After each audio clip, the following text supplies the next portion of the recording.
This is the before and after. Hiyo lock inatolewa. Unaona.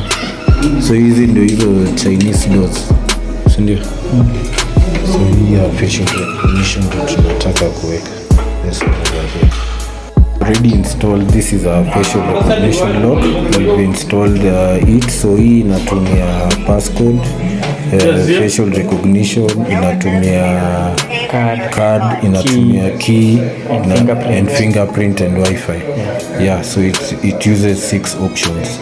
So this one is the best option kama unataka good. And then pia it also has a camera, so you can see somebody, let's say, who's on the door. So Nona James is on that other side of the door. So when somebody is on the door, you can always look at him before you open the door.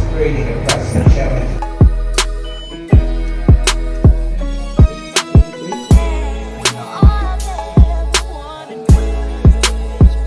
Tumetoka hapa Kepal Heights, tumetoka kuinstall door lock.